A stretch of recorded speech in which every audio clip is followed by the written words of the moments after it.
So we are officially recording. Welcome, everybody. And we are going to begin in just 1 minute, waiting for a few more people to log on, and then we will begin this presentation.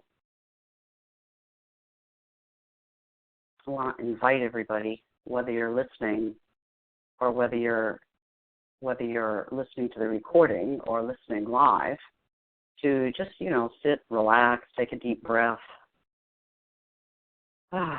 You probably arrived here from your busy day, and it's good to just center yourself for a moment.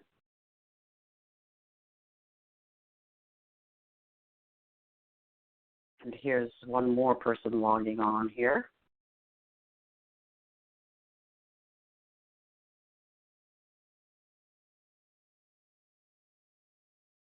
Oh, what's happened here? Somehow I ended up with the mouse control.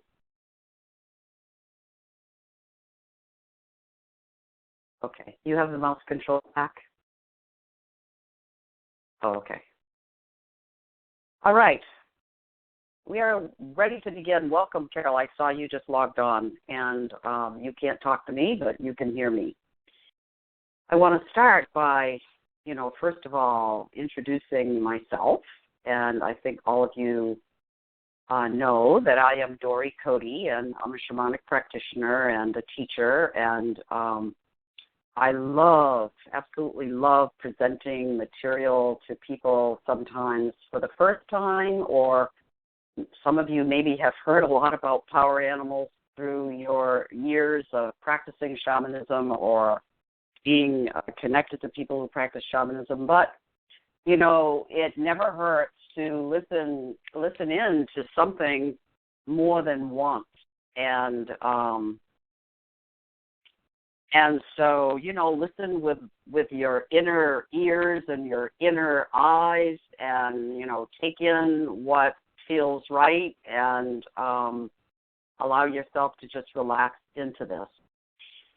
Then I also have here with me today Carrie Bancroft, who is my technical support person, who is going to be running slideshow. There's me, hi, and there's Carrie.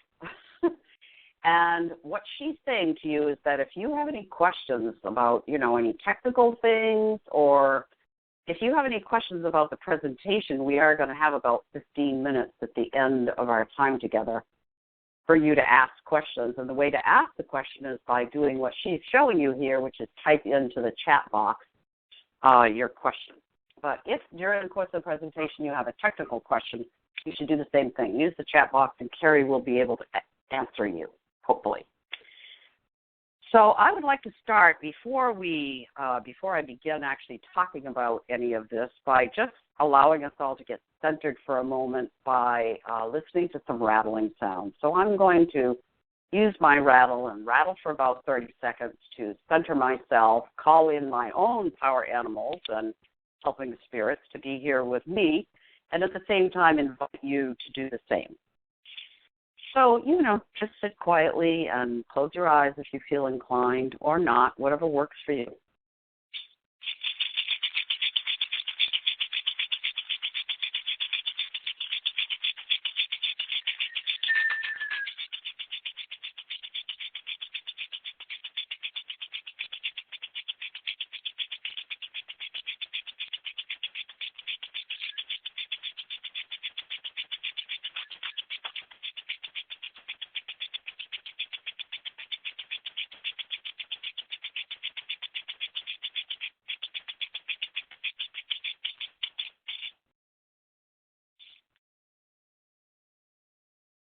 Okay, that was good.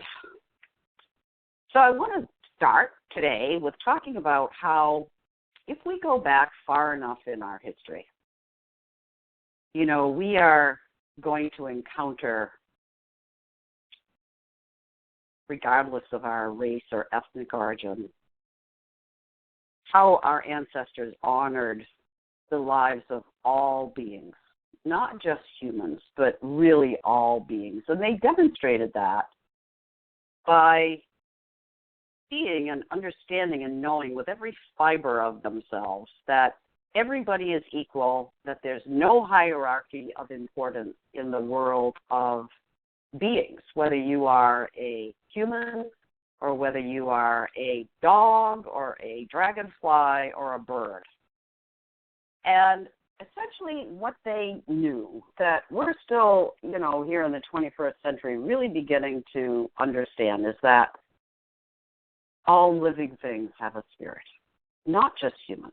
I mean, we're actually in many ways the lesser of all beings, even though we think quite differently. They believe that, the tree has a physical life, just like the human has a physical life, but they also acknowledged and honored in all ways, always, that the living tree also has a spirit, just like we do. And this was the foundation. It was really the undergirding of how they were able to live with the deep respect for all living things that they had. They didn't ever question it. It was just who they were and how they functioned. And so as a result of this way of living, they communicated with all living things the same way we communicate with our human friends and family. They were real to them in the same ways that we are real to each other. They honored each other, they respected each other, they did ceremonies on an ongoing basis, and they revered all beings and demonstrated that in every way of their life. And they did not do it callously. There was so much ceremony and honoring of, for instance, the tree before the tree was taken down if it needed to be taken down, before the tree became part of the canoe. Their lives were so simple, but yet they were filled with wonder and exuberance, and they were so filled and fed by the expansive nature of their relationships with all living things that their lives were magical in many ways. So when we read about our indigenous ancestors, if we do read about them, we come to understand that they performed ceremonies for all significant and sometimes very minor events. In fact, we create ceremonies for ourselves for birthdays, anniversaries, and special holidays. They created ceremonies for everything. There would be celebrations, ceremony before the hunt, after the hunt, during the hunt, before sharing the bounty of the hunt with their village. And they did this because they valued the life and the spirit of all beings. They just didn't go out and shoot a deer for the sake of having food. That was the ultimate purpose, but there was ceremony all around that. And so when they consumed the meat of the deer, they were consuming the spirit of the deer as well as the meat. So because they honored the spirit of all animals who lived in their surrounds, they also understood in an intrinsic way the power of the spirit of all living beings, the bird, the wolf, the salmon, the insects, all non-human life forms. And this challenge really challenges us. This belief challenges us in our 21st century lives, but the presence of power animals in our lives is as true today as it was centuries ago for our indigenous ancestors. Maybe you've seen pictures somewhere along the way of an indigenous ancestor who was dressed in animal masks, costumes, headdresses. And some of you may have wondered, well, why do they dress like this when they're doing ceremonies or preparing for warfare? What was the relevance or the significance of having animal fur or bones or feathers as a part of their attire? The answer is simple, but it's actually somewhat complicated at the same time. Our ancestors, though often viewed by our modern culture as being backwards or not very evolved, were in fact way, way, way ahead of us in understanding the web of life. And by the web of life, what I mean is the way in which we are all intrinsically connected. There is no separation. They didn't have to intellectualize it. They lived what quantum physics is now beginning to grapple and understand. How can it be that an energetic level exists amongst all of us, the robin and the squirrel and the whale, and with you and my neighbor, and also with my enemies or anybody else who may, may be a part of my life? How does that happen? They understood this. They didn't need quantum physicists to explain it to them. Some of you maybe have seen, one of my favorite movies was What the Bleep Do We Know? I remember distinctly seeing this not long after it came out and thinking, oh my God, this movie answers so many questions. There's also another movie that I liked called I Am. And if you haven't seen them, I highly recommend them because they provide us with a means of delving really deeply into the understanding of what is the web of life. And, quantum physicists, simply put it like this.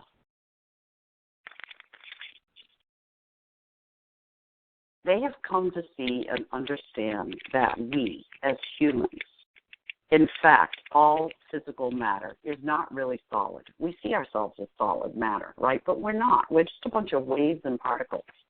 And we're constantly exchanging those waves and particles with other waves and particles that belong to other living things. And so I might be, right this moment, sitting here talking with you, sharing waves and particles with a lion who lives in Africa. Or I might be sharing waves and particles with the dog who's barking across the street.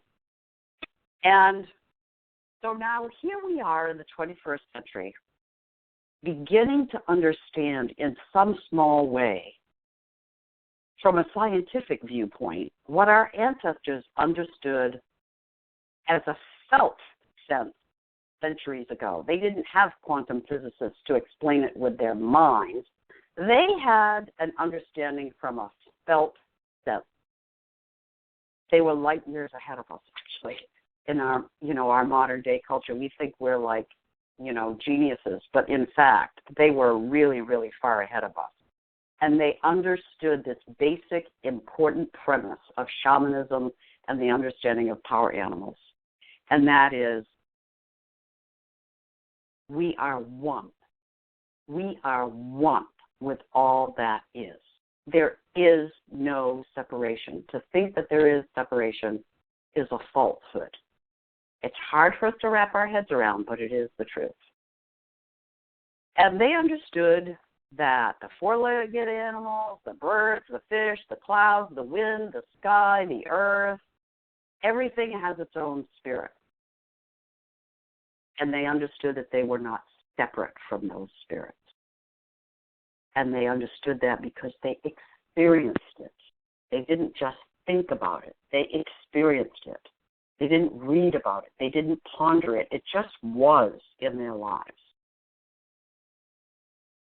So in our quest, in our modern day lives to be, driving a better car, getting a better job, shopping for groceries, balancing the budget, getting our children into good schools, staying fit, having separated ourselves from all of this fundamental knowing of there being really nothing but all one. We have set aside this basic understanding. We have to go back and revisit it over and over and over again. Even myself as a shamanic practitioner, full-time doing this work, I have to remind myself constantly, oh yeah, right, I'm not separate from all these other beings. We are truly all one. Most of us wouldn't trade in our modern day living for the days when life was so harsh and we were not likely to live beyond our 30s. Nevertheless, we can learn a whole lot from our ancestors by practicing some of the simple ways that they honored the truth, that there is no separation between us and all living things. Okay, so what does all this have to do with healing and power animals? We have the capacity and the opportunity to experience the power of being one with another life force. Many of us do that, actually, when we pray or meditate, or if we know how to do a shamanic journey and we're journeying, and especially when we intentionally connect with a known spirit of some being that once walked the earth. For some people, that's Jesus. For others, it's Buddha. And for many of us, it's about connecting with the spirit of an animal. Children, in fact, I don't want to divert a whole lot here, but children really have an understanding of these relationships much better than we as adults have, because they approach it with pure innocence and a sense of magic, which it deserves. And, the sense that mystical beings and power animals engender us with magic, with power, with so many things. So earlier we talked about the spirit in all living things, okay? I was just talking about that. We know that our spirit, upon the death of our physical body, continues to live in a place that we might call a variety of different things. Some of you might call it heaven, some of you might call it eternity, some of you might call it in another dimension of the universe. It doesn't matter what you call it or what language you use to describe it. We, most of us at least, acknowledge that it exists, despite the fact that the vast majority of us have not been there or visited there and returned to attest to its existence. But we believe it's there.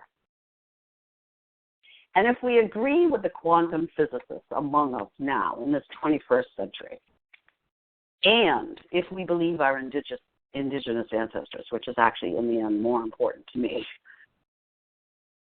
then we know that we have a life force which is analogous to all beings, that there really is no separation. The life force that I have is same as the life force of any other living being.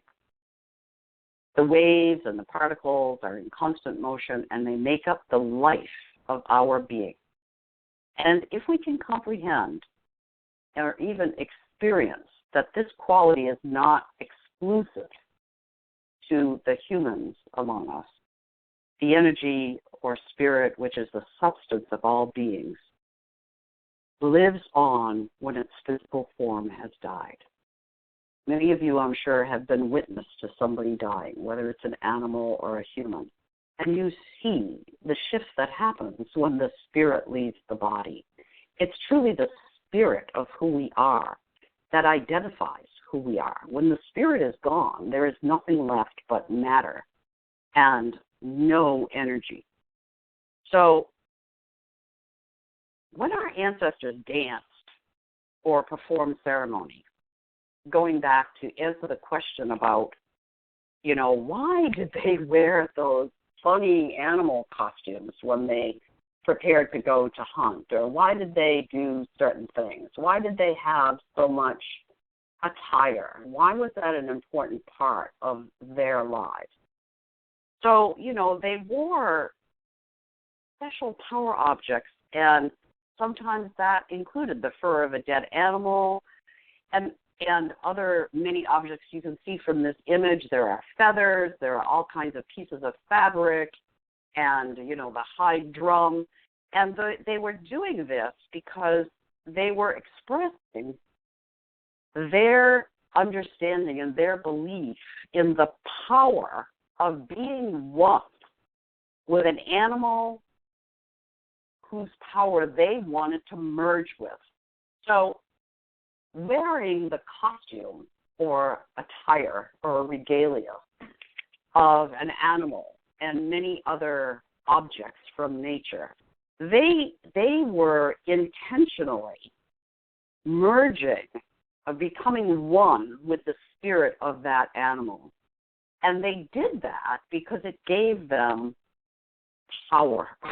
It gave them the required energy to do what they were looking to accomplish, whatever that was, whether it was driving out a negative force or calling in the animals for the hunt, preparing their heart for the loss of a loved one, whatever it might be. They understood that by becoming one with the spirit of an animal, they were enabling themselves to be more power-filled than they would be if they were just on their own.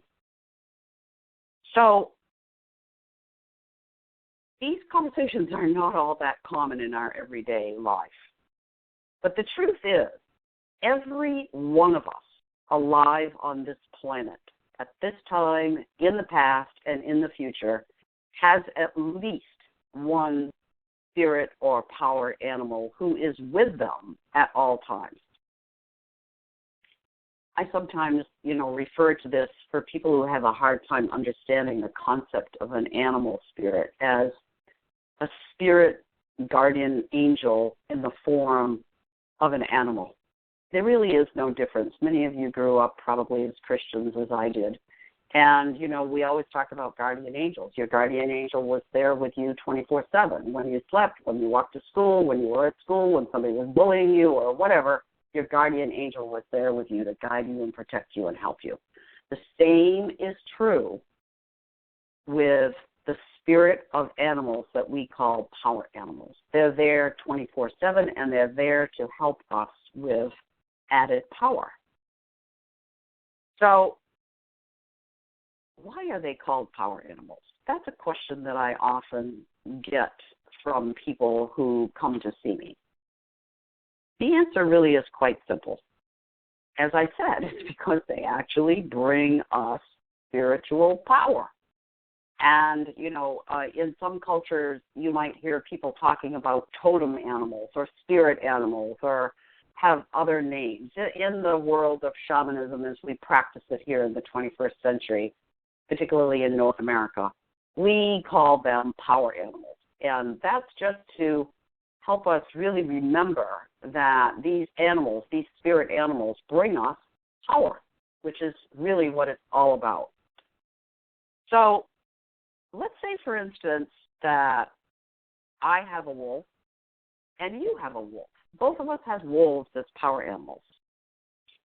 Are they the same wolf? What are we talking about here? I have a wolf, you have a wolf. Why is it when you talk to your wolf, you get different information than I get? Why is that?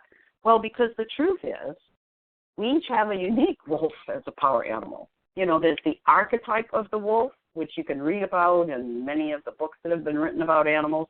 But then there's the spirit of a particular animal. If you look at this, my wolf and your wolf, they actually look a little different. You see them here on the screen. This guy's got a bow tie, and the other one is running in the snow. They're both wolves, but they're different. They're unique. And what we know, what we understand is that our unique power animal is a distinct animal that lived on the earth at one time and is now in pure spirit form. So my wolf and your wolf, even though they're both wolves, have very distinct and unique qualities. They are not the same wolf. And the way in which that wolf, your particular wolf, works with you might be very different than the way my wolf works with me. So how do you discover or find out who is your power animal? Some of you already know this. I know some of you who are on this call are trained shamanic practitioners. But for those of you who don't have this experience or background, what's important to know is that you can find out who your power animal is really easily. You can go to see, a shamanic practitioner who can help you identify or do a power animal retrieval for you to bring back the power of a particular spirit animal. Or you can learn how to do a shamanic journey by going to attend a shamanic journey class for a few hours or a day or a weekend and learn how to access the nature of your own power animal.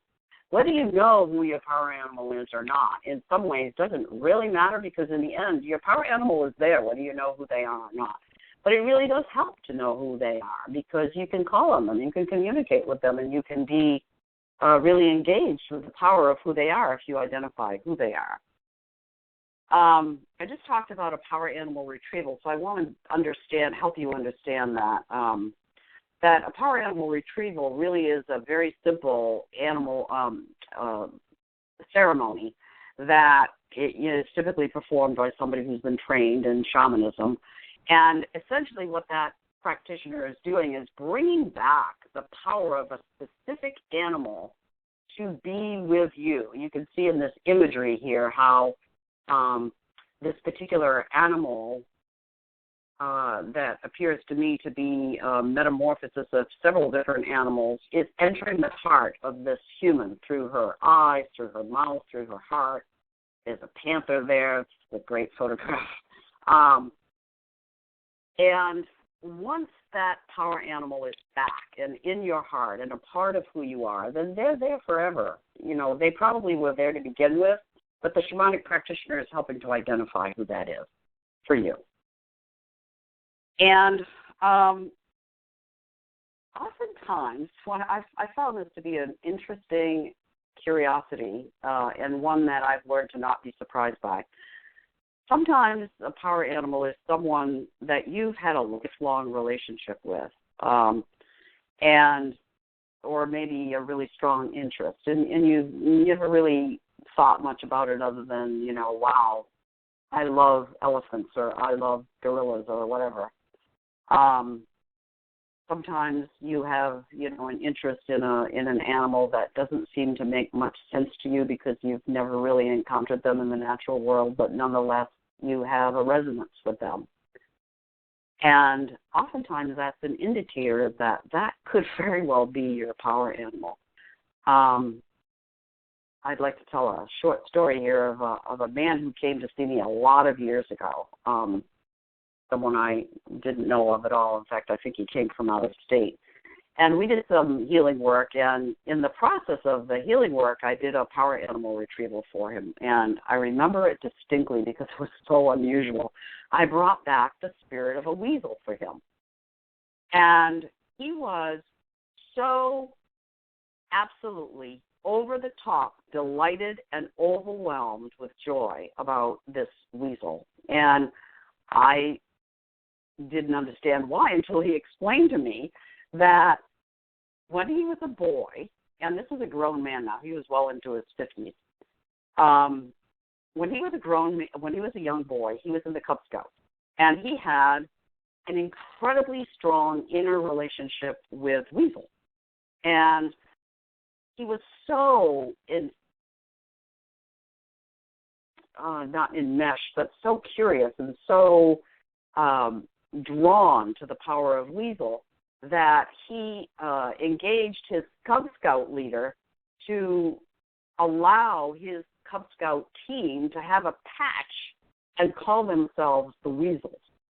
So here he is, decades later, comes to see me, and he has long forgotten about his Cub Scout troop and the weasel, and I bring back to him the power of the weasel. You can't make this stuff up, right? I mean, this was just an overwhelming joy to him, and he left feeling obviously delighted, and then he communicated with me sometime later that that since the healing work with me, but particularly the power animal retrieval, it had actually healed a depression that had plagued him for several years since he had lost a job earlier. So here is the simple power animal retrieval as changing a man's life. That is the power of how these special beings, the spirit of these special beings, can make a huge difference in our lives. And so you can ask, so why do I have an owl and somebody else has a wolf and somebody else has a buffalo and somebody else has a lion? Why do we have different animals? And what is that all about? what I would say is that we all have unique animals because we need a particular power that that animal has to offer. Now, you know, in truth, of course, you know, these power animals they're not made up of matter. They're made up just like we are of waves and particles but in this case, waves and particles that we can't see. They're not really in form. They're in spirit.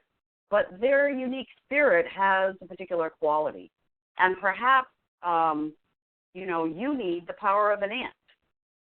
And so what does that mean, the power of an ant? Why is it some people have a jaguar or a mountain lion and somebody else has an ant? How can that be? When I bring back a power animal like a mouse to someone, I already know in advance most people are going to say, seriously, you brought back a mouse? And because our intellect tells us, a mouse is just some lesser being and really has no power.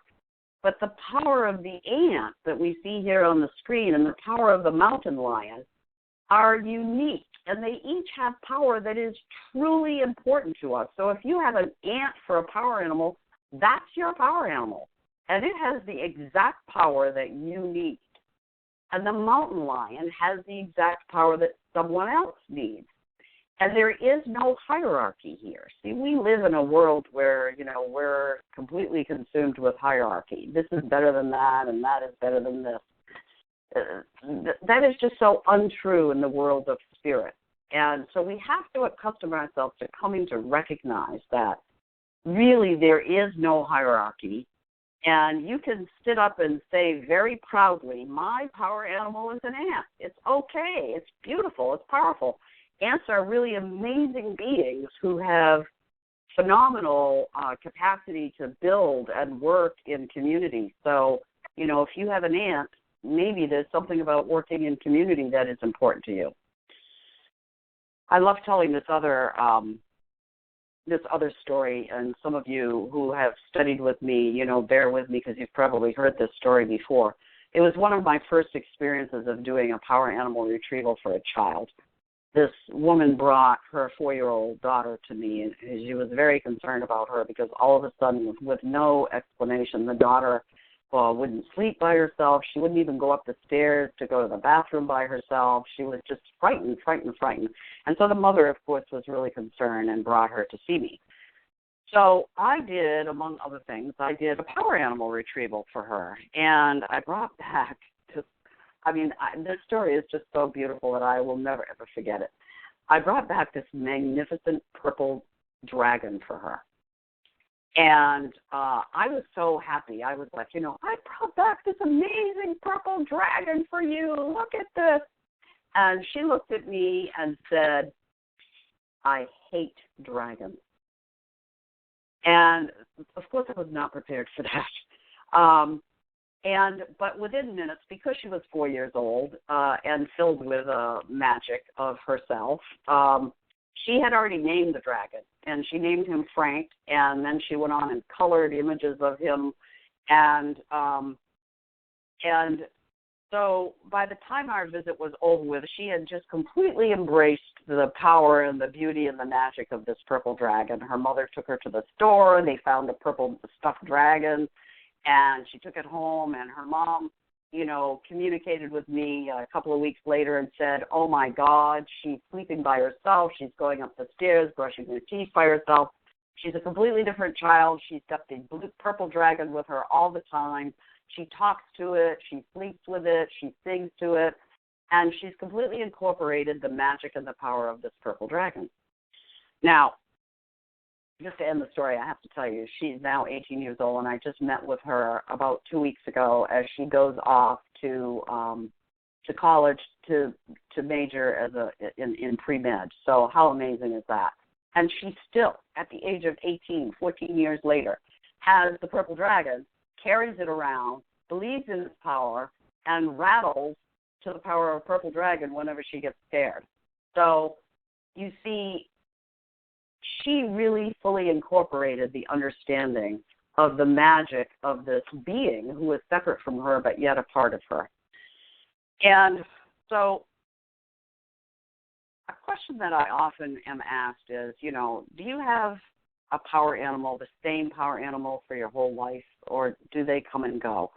And so I like to explain this to people because often they get kind of frightened by the fact that, oh my God, I have this power animal and now I'm not feeling it around me anymore. What happened? Did I do something wrong? Did I scare it away?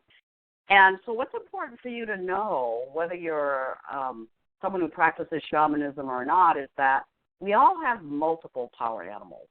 We most often have one that is particularly of interest to us that we really resonate with, or maybe a shamanic practitioner's work with a whole lot. But we all have multiple power animals, and they come and go at times. Like I remember when I first learned to journey, there was my first power animal that I ever met was the spirit of an animal that I really resonated with, that I had a close relationship with as a child. And it was very meaningful to me, and it stuck with me for a lot of years. And then, without any warning, when I began to journey, that particular power animal wasn't showing up anymore. And some other power animals came in to do particular work with me, and I embraced them. And, I wondered, like perhaps some of you wonder, like, well, why did this rabbit leave me? I had a really close relationship with rabbit. And so other practitioners who had more experience than me explained to me that they come and go, and they bring us unique power. The rabbit had a particular power that I needed in those first few years of my shamanic practice. And then for whatever reason, that power was not the power that I know that I needed going forward. And so other power animals came in. Does that mean that the rabbit is gone forever? Probably not. My guess is rabbit will come back. And every now and again in a journey, I do see rabbit there. We don't communicate a lot, but she's kind of there in the periphery. So important to know that, you don't do anything wrong. You really can't do anything wrong in relationship to your power animals other than ignore them.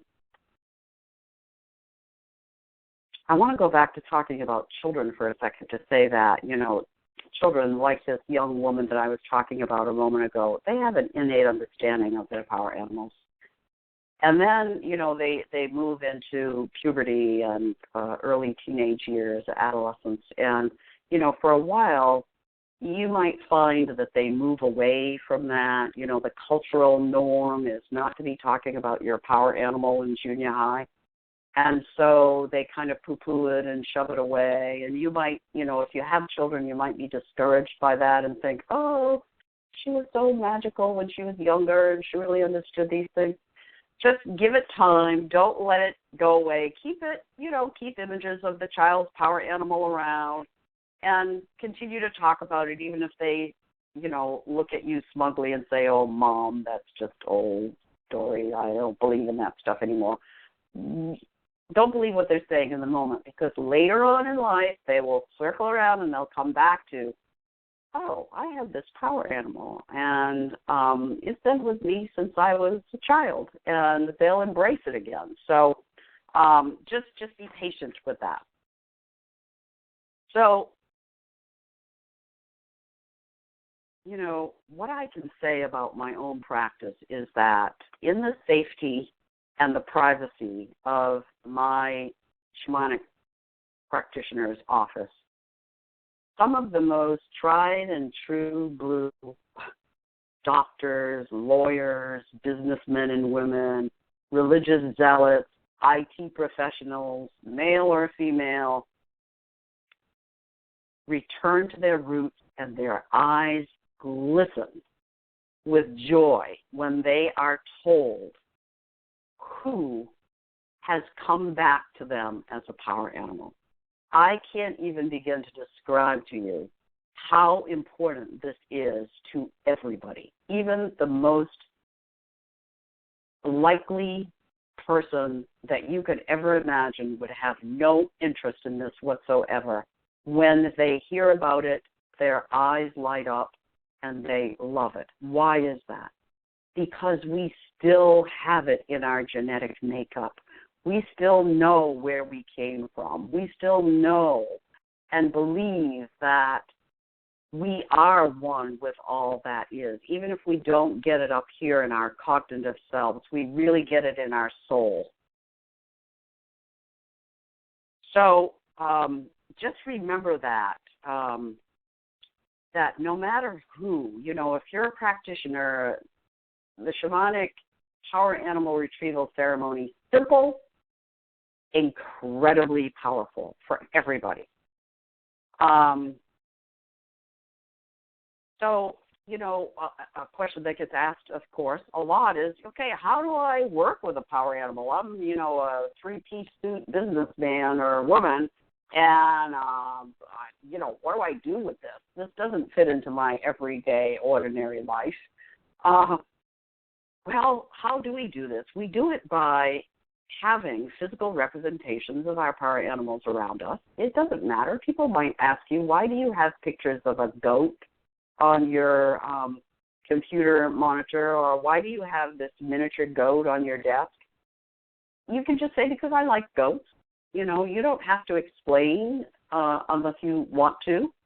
What's important is that you have some physical representation of this animal around you for two reasons. One is to remind you of the presence of the power animal, and also to honor the presence of the power animal. Remember our indigenous ancestors, what they did was wear aspects of their power animal in ceremony.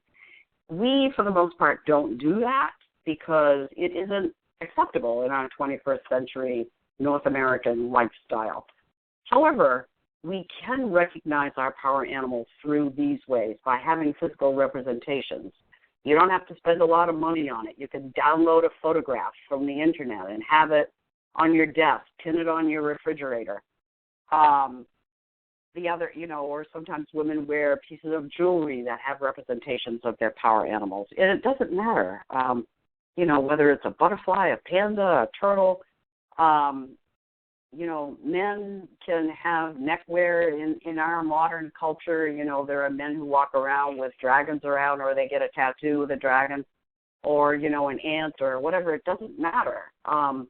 It's important that you honor its presence, however, because that is going to allow this power animal, the spirit of this animal, to know, oh, I get you. You're really here. Yeah, I honor you. And besides that, as I said before, you'll be reminded of its presence because its imagery will be with you. So now, watch out, because as soon as you begin honoring your power animal, they will begin to appear in your life. I have heard so many stories about how the most unlikely power animals have shown up for people that it is uncanny. For instance, I might, have somebody who has a cardinal for a power animal, and then all of a sudden cardinals start showing up in their backyard and they've never shown up before. They might see images, I did a power animal retrieval for a nephew of mine many years ago and brought back a dolphin, and he lives in Minnesota. So I said, you're probably not going to see a dolphin out in the natural world, but, you might see it on TV, or you could buy a book about dolphins, or, it will show up in whatever way. And then later, he was here on vacation. Later, we went on a whale watch a few days later, and we went right into a dolphin pod. And he was 9 years old, and I had to keep him from jumping off the boat because he really thought, and I agreed with him, that these dolphins came to greet him. And, of course, they did.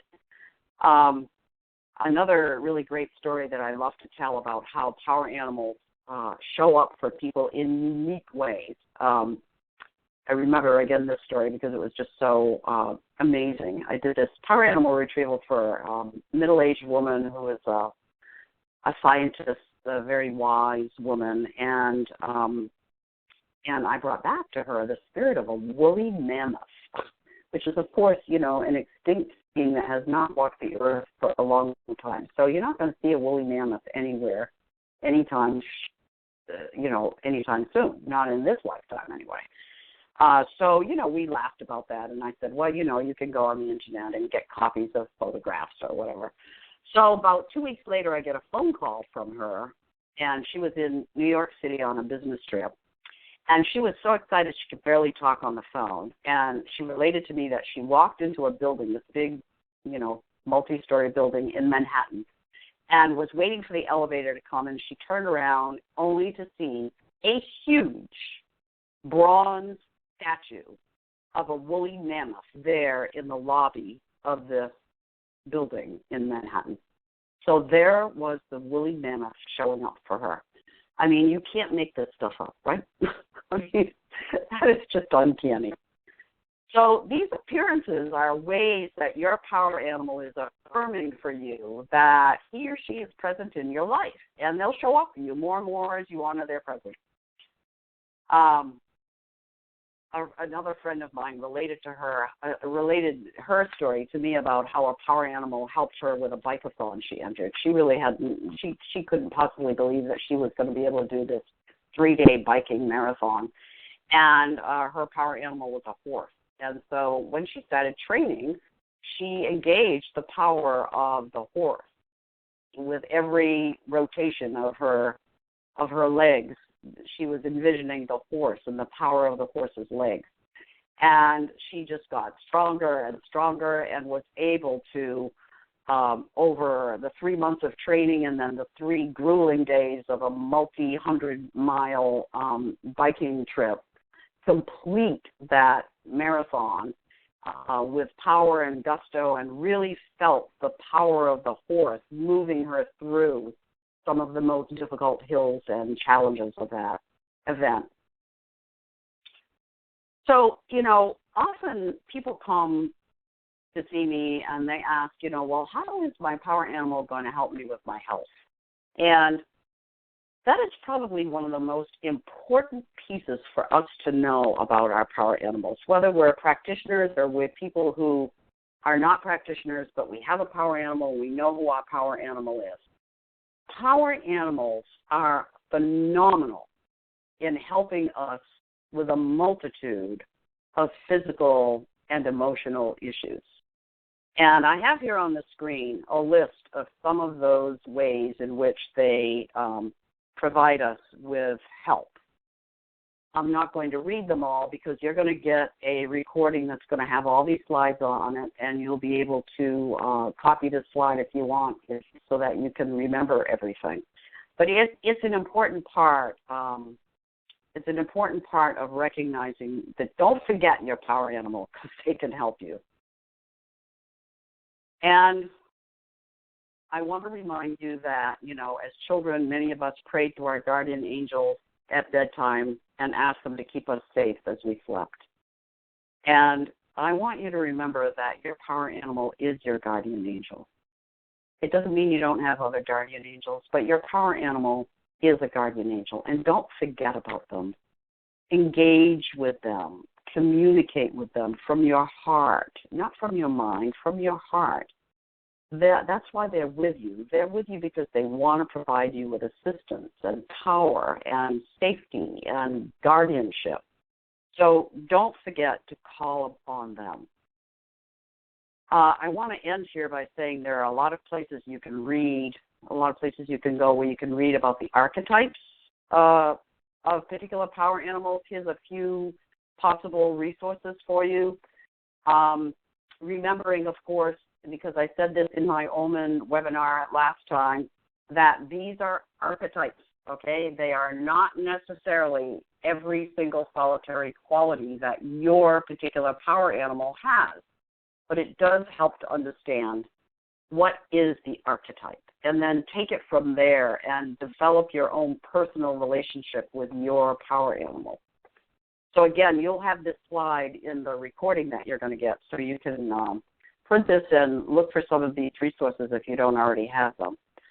And if you want someone to do a power animal retrieval for you, you can. There's a lot of ways you can do that. You can, contact me, of course, but there's lots and lots of other practitioners all over the country who would be happy to help you with a power animal retrieval. And if you write to me, I might refer you to one of my many students out there who have, graduated from advanced studies with me and who are very adept at doing this kind of work and would be delighted to help you with a power animal retrieval.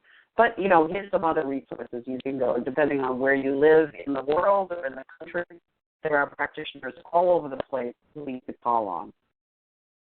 And sometimes you can get information like in a local New Age bookstore or whatever. Sometimes people have cards up on bulletin boards. That's another place that you can look. And then you could also, attend the beginner shamanic journey workshop and find out how to access your own power animal and learn how to journey so that you can have the depth of this experience with them that will change the way you relate to your power animal forever. So there's lots and lots and lots of things that can be said about how to relate with a power animal, but it's not possible to cover all of that in in this 1 hour thing. I also want to put in just a quick plug here that, many people are finding today that it's hard for them to make the time, particularly a whole weekend, to go to attend a beginner's, shamanic journey workshop.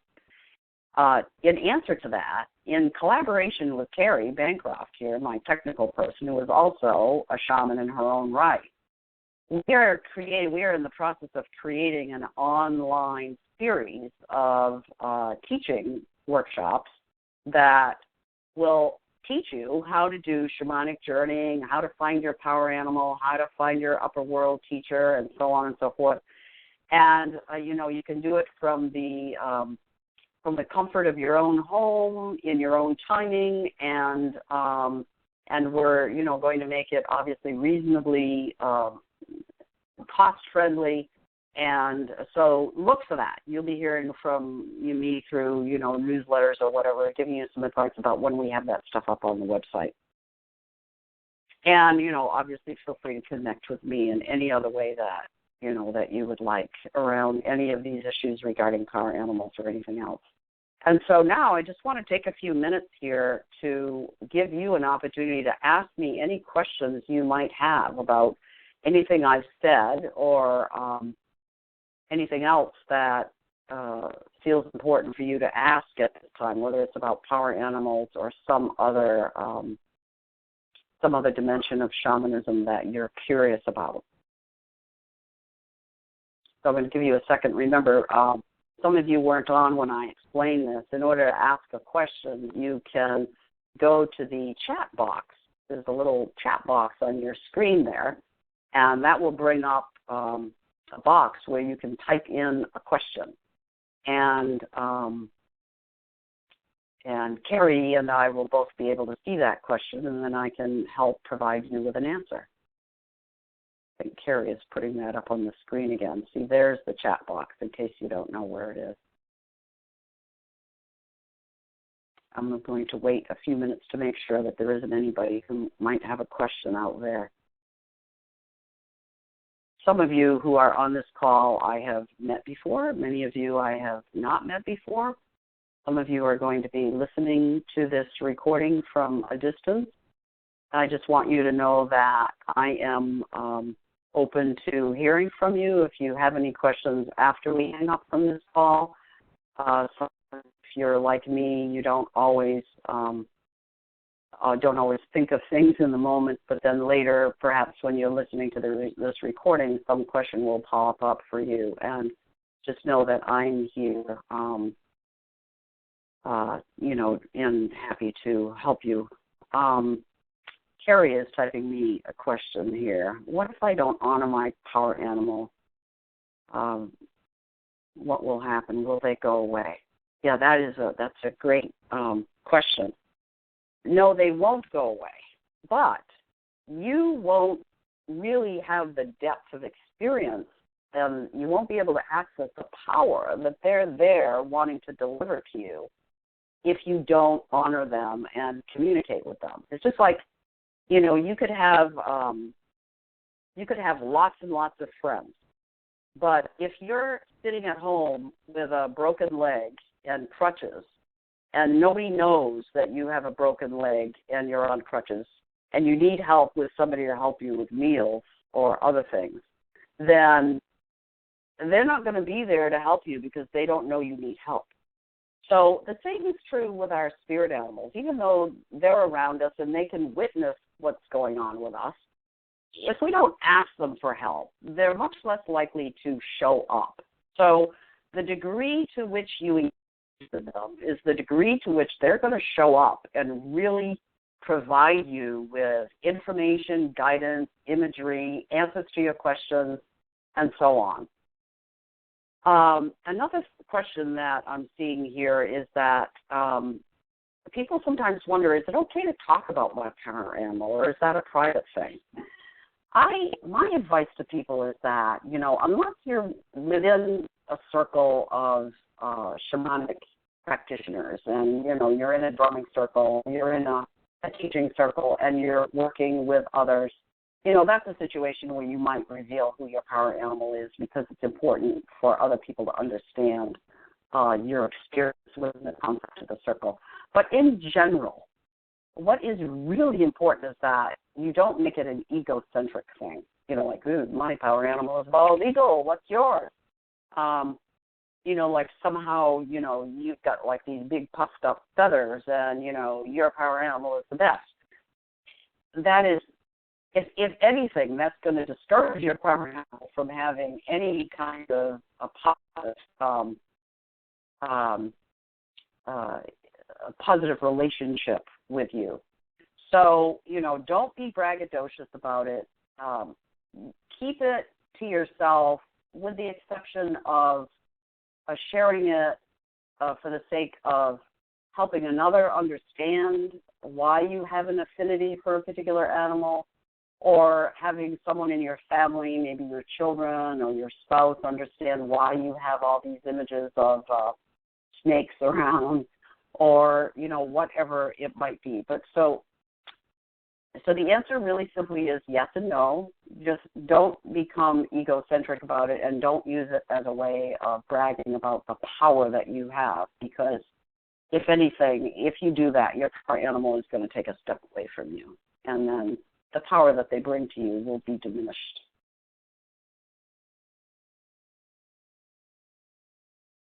So someone else is asking here, can I have two power animals at the same time?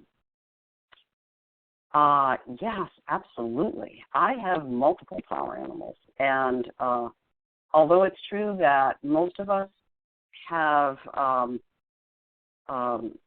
a power animal that we resonate with perhaps more than others, most of us have many power animals that we relate with, and there's nothing wrong with that. In fact, it is a really good thing. And someone else has asked, can your power animals show up in your dreams? Absolutely. That is one of the most magical ways in which they sometimes get our attention, because in our everyday busy lives, we have a tendency to forget about the presence of our power animals. And so if they're trying to get our attention, they might show up in a dream as a way of reminding us, I'm here, and I'm coming to you in this dream because I have this important message for you, and I can't seem to get through to you any other way. So if you have a power animal show up in your dream, that is a blessing. You want to pay attention to that dream, and you want to ask your power animal to show up for you in more dreams or in other ways as well. So it's a really good thing. And then someone else asked, when somebody has done a power animal retrieval for you, is it possible to bring back more than one power animal at a time? And the answer to that, again, is yes, it's possible. Nothing in the realm of shamanism is very empirical. There's very few yes and no's, or only, never this and always that. So in a power animal retrieval, it is sometimes possible to bring back more than one power animal. I don't begin to understand why that is. I don't question it. If that happens when I'm doing work for another, then I just take it as this is what this person needs, and this is who has come home to them. And so that's a really good thing. And, sometimes people ask me, okay, so I had a power animal retrieval 2 years ago. I mean, do I need another one? Should I have another one? And my answer to that very simply is, if you're feeling called to have another power animal retrieval, then there's a reason for that. It isn't just coming into your consciousness because you don't have anything else to think about. It's coming to you because it's important for you to pay attention to it and to explore it, to see if there really is another power animal that's trying to get through to you. So I'm pretty sure we have come to the end of our questions and the end of our time. It is, wow, the spirits always conspire with me to have this happen just like in perfect timing. It is like 1:59. And so it is time for us to end this time together. I want to thank you so much for coming and being here with me today or listening to this recording at your leisure. And, for those of you who are new to shamanism, remember, if you want to learn how to journey, that we're going to have an opportunity for you to do that in an online course kind of way, similar to this, but far more instructional. And thank you for being here, and I look forward to seeing you again in the next webinar, and that is going to be, I believe, on August 16th or 17th. I've forgotten. Just go to my website and you'll see when the next webinar is posted for. And I think most of you have signed up for, all the webinars in the series, so you'll be automatically sent login information the day before the webinar. The morning of the day the webinar happens, and you'll probably get a reminder from me sometime between now and then. Bye for now. Thank you so much for coming.